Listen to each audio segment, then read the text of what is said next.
What do you mean? What's the practical meaning of this? It means you can get Cuban cigars now, for all intents and purposes.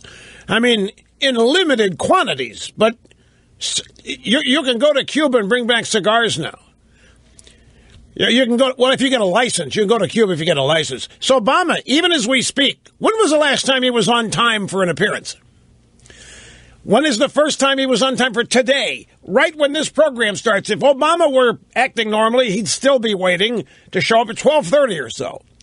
But since his announcement that the United States has made it official, we're going to use taxpayer dollars to prop up another communist dictatorship in our hemisphere, 90 miles away. Obama made sure to be on time so that his announcement coincided with the beginning of this program. And that's a problem, folks. It's a big problem because I have a big announcement today. I think that I have stumbled across what may be the absolute perfect presidential ticket for 2016. But I'm not going to announce any of that while Obama's out there propping up another dictatorship, the Castro brothers, because I don't know how many EIB affiliates are covering it. You know, we're not going to jip it. We're not going to join it. I mean, he's announcing he's lifting not actually lifting the embargo, a normalization of trade with Cuba. But look, parts of this make sense. Parts of it don't. I mean, there are reasonable arguments on both sides of this.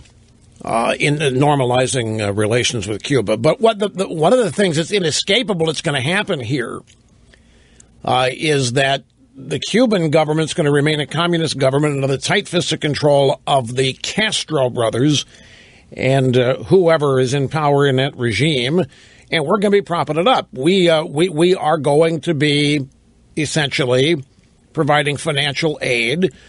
We've had this blockade, that's what Castro called it, since JFK 1959, and it's actually been an economic embargo. And the people opposed to it have blamed the U.S. embargo for the economic plight of the Cuban people, which is, of course, sophistry. Cuba can and does trade with every nation on Earth except the United States. And since there's nothing exceptional about us, it shouldn't be any big deal. I mean, we're no different than any other nation, according to the American left, so big whoop. Okay, so we don't trade with them. They still trade with the UK. They trade with the European. They trade with the Saudis. They trade with the United Arab Emirates. They trade with Canada. They trade with the Chicoms. I mean, they're in bed with everybody but us. And yet the Cuban people are still living on the equivalent of, what, $2 a day? So how can that be? There is no such thing as American exceptionalism. There's no such thing as an exceptional America. The left cannot admit that opening up trade between America and Cuba would save Cuba, because that would mean there's something special about us, since they can trade with every other nation on Earth. So how do you explain to Cuban people living in squalor? Even though, we must be honest, the regime did give out some rice cookers a couple years ago. Remember that? The regime gave away rice. There's no rice, but they gave away rice cookers. Not all Cubans got the rice cookers, and not all Cubans are poor. But the Castro doing all right. But the general population, come on, the general population, it is a third or fourth world country outside of the military. I know Jay-Z went there. That's what, second honeymoon or anniversary or some such thing. Yeah, Jay-Z had a good time there. You know, there's a lot of people of color there that you might. Did you hear what Michelle? But you know, these two are just. I'm telling you. Yes. You know, Obama. Somebody mistook him for a valet. What the hell's wrong with valets? What in the hell's wrong with valets? No, I don't believe this. Besides, all these so-called racist incidents happened years ago. You can't tell me that somebody walked up to Obama yesterday and thought he was a valet at whatever men's club he was attending. And then Michelle's running around saying, yeah, when she's at Target or wherever, people ask her to get something off a high shelf as though she's an employee. Well, come on. I mean, it's outrageous. And in Cuba, you have these poor people, and I'm not kidding, it's squalor down there for the vast majority of the people of Cuba, but they can trade with anybody in the world. Why isn't worldwide trade, minus the non-exceptional United States, such a big deal? Now, that's the point. Trade is not the issue. International economic trade deals are not the reason the Cuban people are in squalor. They're in squalor because they live under a communist regime. They live under a socialist communist regime. It's because of their government. There is no liberty. There's no freedom. There's very little entrepreneurism permitted. There's very little free speech permitted.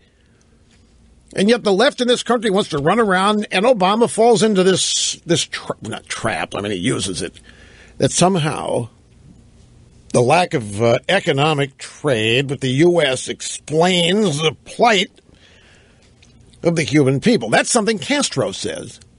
Castro has been the biggest advocate of the blockade, the embargo, for the lifetime the thing's been in place. There have been, ladies and gentlemen, there have been numerous times Bill Clinton wanted to lift the embargo. There have been numerous times since 1959 when the United States has gotten close to lifting the embargo, and Castro always sabotaged it. One of the most vivid incidents, he shot down a little Cessna 172 that supposedly had violated Cuban airspace. And there were missionaries, Christian missionaries, taking Van Camp pork and beans to Cuba.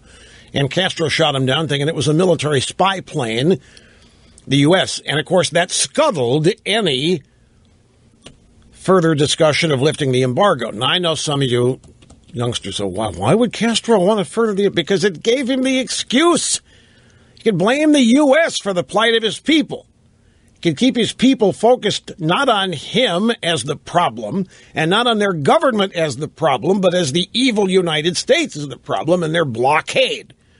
Well, anyway, Obama's decided to normalize relations. There's a prisoner, Alan Gross, released, just touched down back in the United States. He was working as an independent contractor for U.S. Aid, State Department agency, the Agency for International Development. And he was down there as a subcontractor, an independent contractor, installing internet systems, I think, if I read this right, for Jewish people in Cuba. It was a secret internet network that was not going to be controlled by the regime, by the Cuban government. They found out about it, and he's been in jail for 5 years? And Obama just said that, yeah, we've been working with the Cuban government, members of my regime, and talking to their regime for the past 5 or 6 months about negotiations, and we finally came to, so we're going to release some Cuban terrorists. We got Cuban, it's a prison release program. There's 3 Cuban terrorists that we're going to release back to Cuba. They're pro-Castro guys. And we're going to send them back in exchange for Alan Gross, and then we're going to relax trade and travel restrictions. And I know to a lot of people, and don't doubt me on this, the only thing about that matters to them is this cigar business. That's the only thing that matters. I'm telling you, and what? And what? Sugar? Yeah, what else? Sugar? Rum? Okay, fine. Coffee? Yeah, all that's good. The Cuban, look at, God made Cuban soil some of the most fertile on the planet. Not even the communists have been able to screw it up. 90 minutes away. But I tell you, I've got a lot of cigar buddies. And to them, the United States is exceptional. And they've never understood why. The United States is the one place on earth that you can't buy the best of something. I guess, in their opinion, Cuban tobacco is Cuba's the only place you grow all 3 types of tobacco needed for a cigar: the binder, the wrapper, and the filler. But the Fuentes in the Dominican Republic have actually made that not true now. The Fuentes have a great cigar called the Opus X. Might look like Opus 10 to those of you in Rio Linda. And it's the first place outside of Cuba that on the same plantation, the same place, all 3 types of tobacco were grown: the binder, the wrapper, the filler. Most of the wrapper, Connecticut wrapper. There's Cameroon wrapper, Nicaraguan wrapper, but the Cuban soil is just what it is. And the cigars are really good. When the Soviets were underwriting Cuba $5 billion a year, the Soviets crashed, and a lot of the Soviet economy went with it. So Obama says, let us leave behind the legacy of colonization and communism. Let us leave behind the legacy of colonization and communism. What do you mean, leave behind? Is he accusing us of this? What? We obviously, Dinesh D'Souza got arguably thrown in jail for arguing that Obama is an anti-colonialist and hates Britain and the U.S. because he just said it. We must leave colonization and communism behind. In that equation, we are the colonization. We run around, we colonize, conquer other countries, and they're the communists. So now we got to leave both of those behind, and it's going to be a magical, magical new day. Okay, what is it? Official Program Observer with a question. What's the question? Well, Club Gitmo is a U.S. military installation. I don't think this has anything to do with getting into Club Gitmo any easier. You mean as a tourist? I still think you have to engage in terror activity to get into Club Gitmo. I don't think that's going to be opened up as a place that you can go simply in a trade mission. You still get the stuff. Club Gitmo gear at the EIB store at rushlimbaugh.com. Clearly still of it. It's timeless stuff. Now, here's the stuff about the cigars, just because I know people, after all these years, a lot of people, that's all they're going to care about. Or some people, the rum. Some people, the sugar. Let me read you the relevant paragraph here in an AP story. Here we go. Among the expected changes as a result of the improvement in U.S.-Cuba relations is that licensed American travelers to Cuba will now be able to return to the U.S. with $400 in Cuban goods, including tobacco and alcohol products worth less than $100 combined. This means the long-standing ban on importing Cuban cigars is over, although there are still limits, according to U.S. officials who spoke on condition of anonymity ahead of the official White House announcement. Those limits aren't going to last long at all. But what's going to happen with the importation of Cuban cigars is going to be a mess. And if you care to understand why, I'll explain that to you. But it's not going to just be as simple as your local cigar store is going to all of a sudden have cohibas.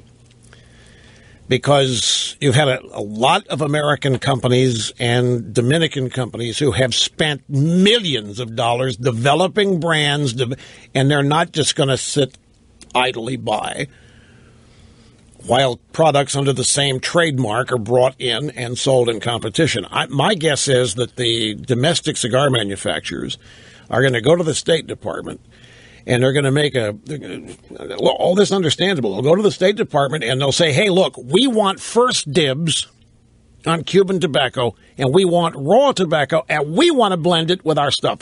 We don't want Cuban product on the shelves. They will make a big deal. I don't know how successful they will be, but I know that was the plan 10 years ago when everybody expected Castro to have assumed room temperature by then, but he hasn't. So the scheme could have changed since the last I heard about it. But at any rate, the sanctions, the blockade, the embargo is on the way to being relaxed.